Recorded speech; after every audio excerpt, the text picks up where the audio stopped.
प्रणिपात मेरे साथियों, आप लोग का हमारे इस विज्ञान की रस भरी दुनिया में मैं आप लोग को सुस्वागतम करता हूँ। आप सभी का हमारे इस दुनिया में आज की पाठ में मैं आप लोग को ले जा रहा हूँ एक ऐसे टॉपिक पर जो कि हमारे क्लास 10th के लिए, जो कि 10वीं के जो छात्र है बीएसबी बोर्ड वाले के लिए ये काफ़ी महत्वपूर्ण रखते हैं, क्योंकि इसमें से ऑब्जेक्टिव में पूछे जाते हैं प्रश्न। तो हमारे आज के इस पाठ में नियम,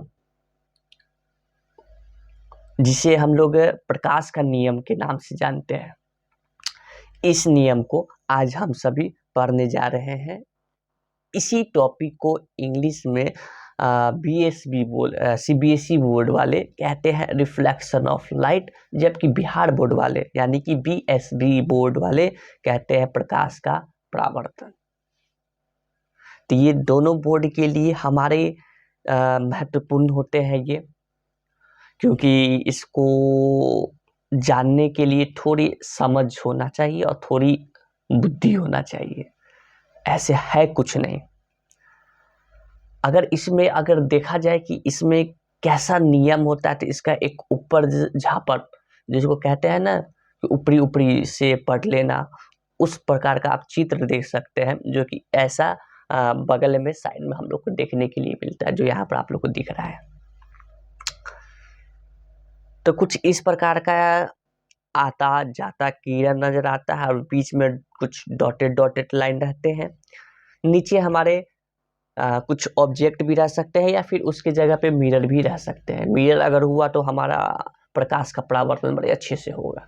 अगर मिरर की जगह कुछ और हुआ तो वो तो हमारे 3 चीज में आ जाते हैं, समान, पारदर्शी, अपारदर्शी, इस चीज में आ जाते हैं, आभासी। तो आज के इस विषय पे हम लोग बात करेंगे और इसमें डूबने का कोशिश करेंगे। आइए हम सब मिलके और इसे समझते हैं और इसमें क्या बात बताई गई है उस नियम को पढ़ते हैं। Let's start.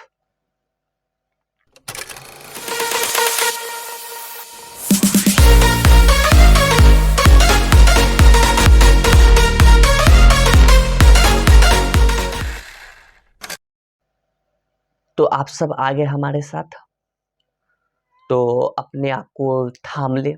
अब हम लोग उस मेन टॉपिक पे आ गए हैं, जो कि हमारा भारतीय भवन का कुछ इम्पोर्टेंट माना जाता है। तो टॉपिक का नाम है प्रकाश का परावर्तन, इंग्लिश में रिफ्लेक्शन ऑफ लाइट कहा जाता है। ये क्या है आपको बताया जा चुका है कि हमारा परावर्तन किसे कहते हैं, प्रकाश का परावर्तन किसे कहते हैं, इस चीज को बताया जा चुका है।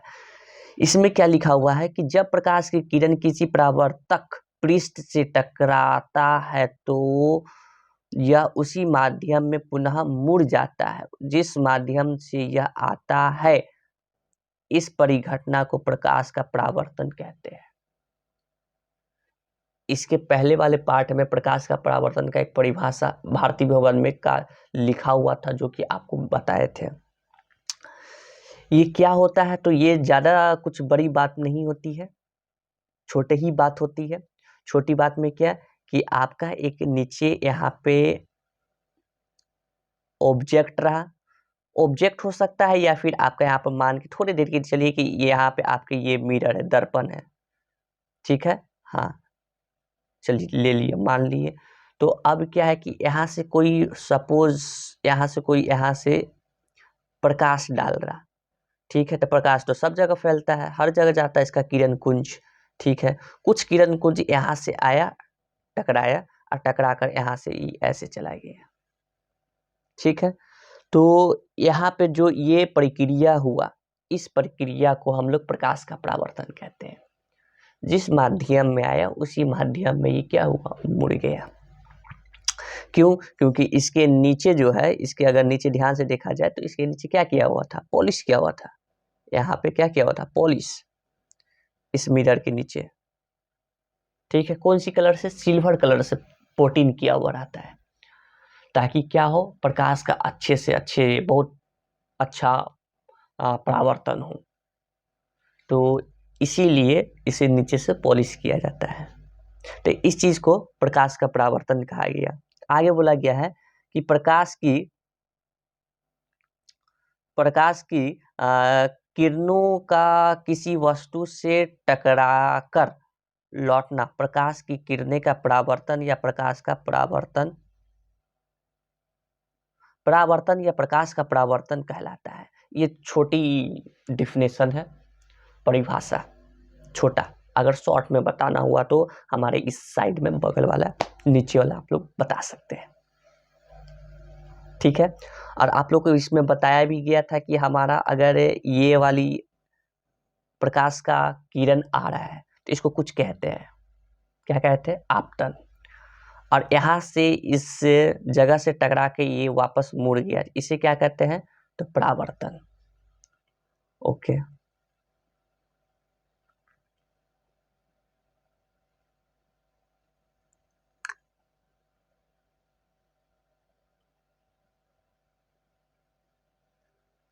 इतनी बात को आप समझे। उसके बाद अब इसको ठीक से देखें तो कुछ जो मैं नीचे की तरह रखा हुआ था उसको अब सीधा कर दिया। किसको, उस दर्पण को जो नीचे रखा हुआ था उसको अब सीधा कर दिया, कुछ ऐसे कर दिया, यहाँ पे कुछ यहाँ पे ऐसे ये कर दिया गया है। ये हमारा दर्पण है, प्लेन मिरर, समतल दर्पण। ओके। और उसके बाद आप यहाँ पे देख सकते हैं कि यहाँ से आपका कोई प्रकाश यहाँ से आ रहा है, ठीक है, यहाँ से प्रकाश आ रहा है। तो यहाँ से ये जो प्रकाश यहाँ से ये वाला जो आ रहा है, ठीक है, ये आ रहा है, तो इस किरण को नाम दिया गया क्या, आपतित किरण, ठीक है। उसके बाद फिर यहाँ से टकराकर ये क्या हुआ कि यहाँ इस तरफ ये मुड़ गया, ठीक। तो इस तरफ जो मुड़ा किरण, इस किरण को हम लोग कहते हैं परावर्तन किरण। कहा गया परावर्तन किरण, ये रहा परावर्तित किरण, गलत जगह लगा दिया, ठीक, ये रहा परावर्तित किरण, ठीक है। उसके बाद फिर आप बीच में देख सकते हैं कि ये जहां पे जिस बिंदु पे ये टकराता है, सपोज यहाँ पे ये टकराया है, तो इसके बीच में ये जो डॉटेड लाइन आप देख रहे हैं, इसको क्या कहते हैं, आपतन बिंदु। क्या कहें, आपतन बिंदु। क्यों, क्योंकि ये वो जगह है जहां पे प्रकाश का किरण आके टकराया है, उस बिंदु से टकराकर वहां से वो लौट गया है, परावर्तन हुआ है, तो इसके आपतन बिंदु कहते हैं। इंग्लिश में इसे नॉर्मल भी कहा गया है। कौन, इस चीज को, इस बिंदु को हम लोग आपतन बिंदु कहते हैं। जबकि अगर यहाँ से एक सीधी अगर रेखा खींची जाए, सीधी डॉटेड लाइन, ठीक है, तो इस चीज को अभिलंब यानी कि नॉर्मल कहा गया, जिसे डिनोट एन से करते हैं, ठीक है। ओके ओके, इसी चीज को पहले वाले जो आपको मैं दिखाया था चित्र, जिस इमेज को दिखाया, उस इमेज पे फिर से मैं चलता हूं। इस इमेज पे दिखाया था, अब इस इमेज को जरा ध्यान से देखें। ये हमारा प्लेन मिरर हुआ, बिल्कुल। अब इस प्लेन मिरर में अगर आप ध्यान से देखें तो ये तो हमारा ऑब्जेक्ट का काम कर रहा है, ओके। अब यहाँ पे इस चीज को ध्यान दे, ये वाली जो पॉइंट है, जिस बिंदु है, इस बिंदु को कहा गया है आपतन बिंदु।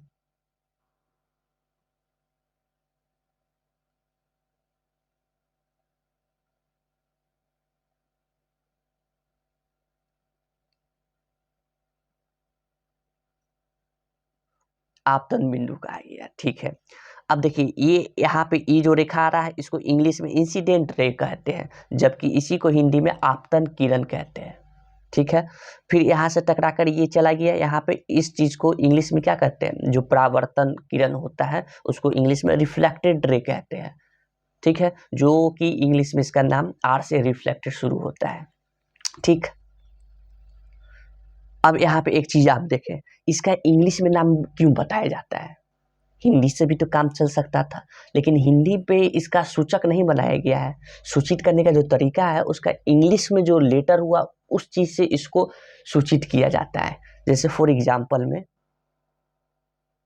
आपको ये वाली जो रेखा है, ये वाली डॉटेड जो रेखा हुआ, इसको नाम रखा गया नॉर्मल। ठीक है, इसको हिंदी में क्या कहा गया? अभिलंब। ठीक से नहीं लिखा रहा है, इसको अच्छे से लिख देते हैं।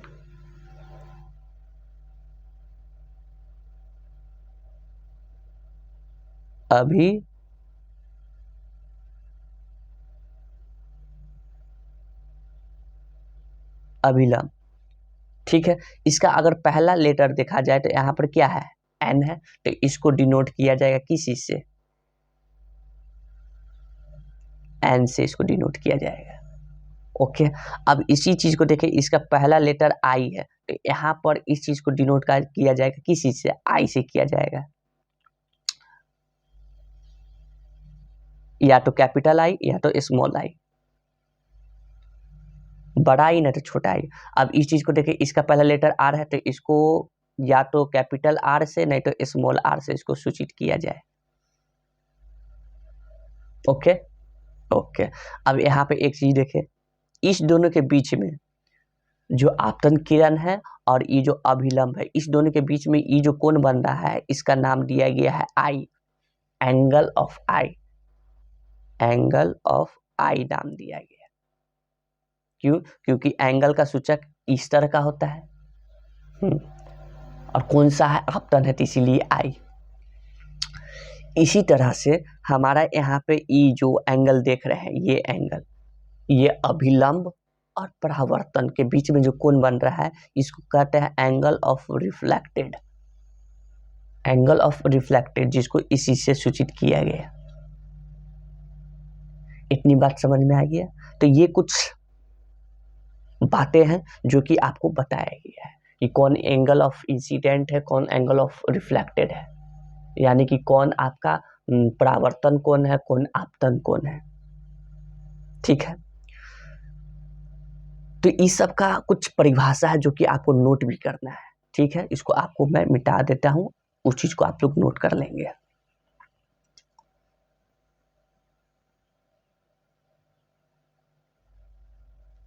तो यहाँ पे ये जो पूरा घटना हुआ, इस पूरे घटना को हम लोग प्रकाश का परावर्तन कहे। इस पूरे सिस्टम में जो जो क्रिया हुआ, उस सारे क्रिया को प्रकाश का परावर्तन के नाम से जाना गया। ठीक, आगे की बात, इसमें जो जो आपके टर्म आए हैं, यानी कि जो जो पद आए हैं, ये आपतन, परावर्तन, उसके बाद आपका आपतन कोण, परावर्तन कोण, आपतन बिंदु, तो ये सब का आपका परिभाषा लिखा होना चाहिए कि आपतन कोण क्या है, परावर्तन कोण क्या है, जो कि आपको यहाँ पे लिखा हुआ है। देखिए, आपतित किरणें यानी कि इंसिडेंट रे, इंग्लिश में भी है, हिंदी में भी है, ताकि आपको जब सीबीएसई वाले से जब मुकाबला हो तो उसको दोनों चीज बताए, इंग्लिश में भी नाम बताए, हिंदी में भी नाम बताए, तो आपके लिए फायदा है बिहार बोर्ड बोल लीजिए। लेकिन यही बात अगर सीबीएसई वाले के साथ किया जाए तो उसके साथ हो जाता है क्या?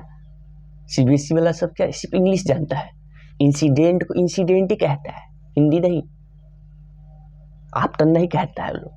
क्यों? क्योंकि उससे यही बताया ही जाता है, इंसिडेंट रे है बाबू, इंसिडेंट है, ये इंसिडेंट है, बस इंसिडेंट है, हिंदी में भी इंसिडेंट।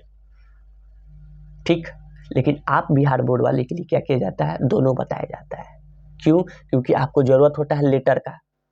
कोई बच्चा ऐसा मिल गया कि हमको समझ में नहीं आ रहा, इसको आर से सूचित क्यों कर रहे, जबकि नाम इसका आपतन है, तो इसको अ से सूचित करना चाहिए। तो इसीलिए उसको बोला जाता है कि नहीं बाबू, इसको इंसिडेंट रे कहते हैं, इसका पहला लेटर आई होता है, इसीलिए आई से इसको डिनोट किया गया। बात को समझ रहे? बहुत अच्छा। तो ये क्या है, इसकी परिभाषा क्या है, किसी प्रकाश स्रोत से किसी सतह पर पड़ने वाली किरणें को आपतित किरण कहते हैं। ठीक। परावर्तन क्या है कि कोई भी प्रकाश है आपतन बिंदु से टकरा के लौट जाए, उसी माध्यम में परावर्तन। किसी वस्तु से टकराकर लौटने वाली किरणें परावर्तित किरणें कहलाती है। अभिलंब, अभिलंब क्या है, एक काल्पनिक रेखा, ये एक काल्पनिक रेखा है असल में अगर माना जाए तो, जो बीच में नॉर्मल जो दिए थे अभिलंब डॉटेड डॉटेड लाइन।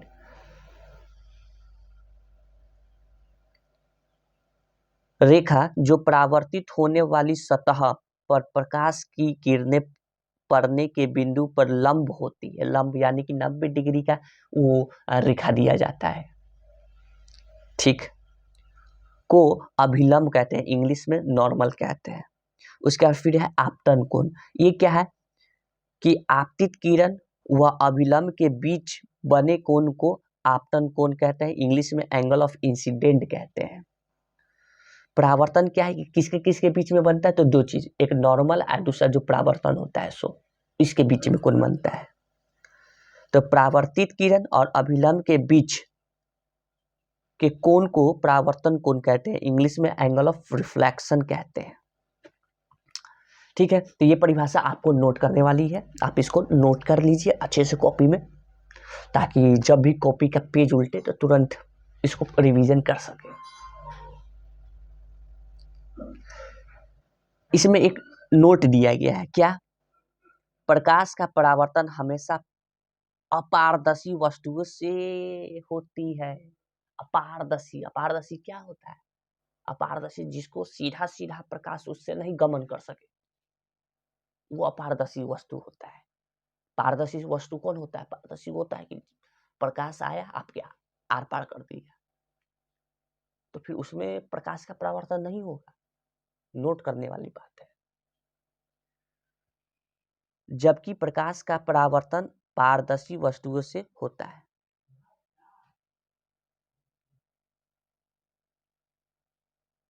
बात को समझे। ठीक, आगे, अब आगे है आपका प्रकाश के नियम, जो कि महत्वपूर्ण यहाँ पे ये बात को रखते हैं। प्रकाश का परावर्तन, इंग्लिश में इसे कहते हैं क्या, क्या कहते हैं, थोड़ा थोड़ा अच्छे से नाम लेंगे, साथ में बोल लेंगे, law of reflection, laws of reflection, यानी कि प्रकाश का नियम। हर एक चीज का नियम है। आप लोग खाते हैं, उसका भी एक नियम। सुबह उठते हैं, उठने के बाद क्या करना है, उसका भी एक नियम। अच्छा, उठने के बाद क्या क्या किया जाए, या फिर वो काम कर ली तो उसके बाद क्या करना है, और वो काम कैसे करना है, उस सब का भी एक नियम है। तो ये मत समझिए कि ये जो क्रिया हो रहा है यहाँ पे या फिर प्रक्रिया हो रहा है यहाँ, इसका कोई नियम ही ना हो, इसका भी नियम होगा। इसीलिए यहाँ पे इसका प्रकाश का नियम दिया गया। आप वस्तु में कोई भी वस्तु ले लें, ये वस्तु में हर जगह ये प्रकाश का नियम को पालन करेगा। देख ले क्या बोला गया है, आइए बोल देखते हैं। इसमें दो नियम है। पहला नियम ये है, पहले बात जान ले, प्रकाश के कितने नियम, तो प्रकाश के दो नियम। कौन कौन, पहला, आपतन कोण परावर्तन कोण के समान होता है। आपतन कोण परावर्तन कोण के समान होता है। ये हुआ समतल दर्पण, ये हुआ आपतन किरण, ये हुआ परावर्तन किरण, बीच में क्या हुआ, अभिलंब। इसको फिर से मिटा देते हैं। बीच में क्या हुआ, अभिलंब। ठीक है, इसके बीच में ये जो कोण बनता है ये वाला, इसको कहते हैं एंगल ऑफ इंसिडेंट, आपतन कोण। इसको क्या कहते हैं, परावर्तन कोण, एंगल ऑफ रिफ्लेक्शन। ये दोनों कोण बराबर होती है एक दूसरे के, जो कि यहाँ पे लिखा हुआ है। ठीक है, यानी कि वो जो प्रकाश की आपतन किरण है जिस कोण या फिर जिस एंगल से आ रही होगी वो टकराने के बाद उसी एंगल से जाएगी, चाहे जो पृष्ठ हो वो कैसा भी हो सकता है। इसी में दूसरा नियम कहा गया है। दूसरा नियम क्या है कि आपतित किरण दर्पण के आपतन बिंदु पर अभिलंब और परावर्तित किरण सभी एक ही तल में होते हैं, एक ही तल में होते हैं। जैसे कि आप इसको देखिए,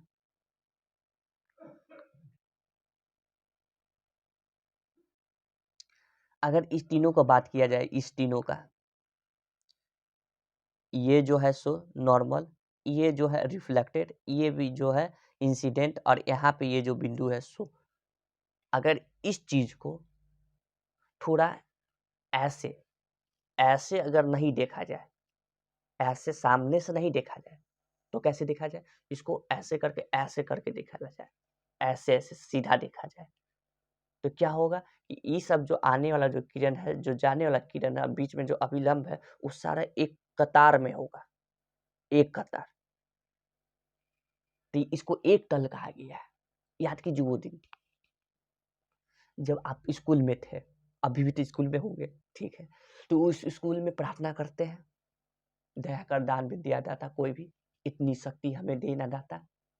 तो उस प्रार्थना में आप सबसे आगे खड़े हैं, आपके पीछे कोई और, फिर आपके पीछे कोई और, ठीक। तो उस लाइन में जो एक कतार से जो खड़ा है वो आप सामने से देख रहे हैं, तो वो एक तल है, एक के पीछे एक है। उसी प्रकार से यहाँ पे ये जो ऐसे है उसको ऐसे नहीं देखना है, ऐसे करके देखिए, तो वो भी एक लाइन में खड़ा होगा, एक के पीछे एक के पीछे एक।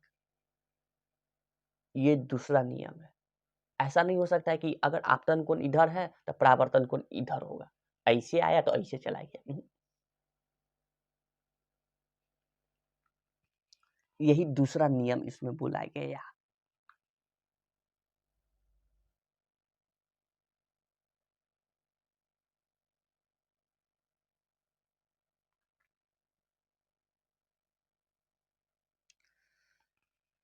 इतनी बात समझ गए। उसके बाद फिर इसमें एक और नोट दिया गया है, उस नोट को देखिए, समझिए। बोला गया है कि परावर्तन का यह नियम गोलीय दर्पण सहित सभी परावर्तक पृष्ठों पर लागू होता है। अगर बात करें क्या, दर्पण या तो सीधा हो, या तो गोल हो, या तो ऐसे हो, या तो ऐसे हो, या तो ऐसे हो, ये जो भी हमारा होगा सरफेस, उस सारे पर यह नियम काम करेगा। अगर यह नियम नहीं काम किया तो ये नियम नहीं है, इसको लॉज ऑफ रिफ्लेक्शन नहीं कहा जाएगा। तो इसीलिए अगर ये नियम है तो इस नियम का पालन सब जगह होना चाहिए। समझ में आया? तो ये थी पूरी कहानी आज की इस टॉपिक में, जो कि प्रकाश के परावर्तन का मेन मुद्दा के बारे में बात किए। इसमें कितने नियम हैं? 2 नियम हैं, जो कि वो दोनों नियम पे बात हुआ। इसके बाद अब आएंगे दर्पण के प्रकार। उस दर्पण के प्रकार पे अब बात करेंगे। अभी पहला दर्पण के प्रकार में समतल दर्पण हुआ, एक और प्रकार होगा गोलीय दर्पण, उसमें के भी कुछ टाइप्स होंगे। तो अब उसकी बातचीत करेंगे अगले पार्ट में। इस पार्ट में अब मुझे जाने का अनुमति दे। ओके, आप लोग का बहुत बहुत धन्यवाद इस सागर में आने के लिए। अब मैं जाना चाहूँगा, अगले वीडियो में मिलेंगे, तब तक के लिए आप लोग का बहुत बहुत धन्यवाद। जय हिंद, जय भारत।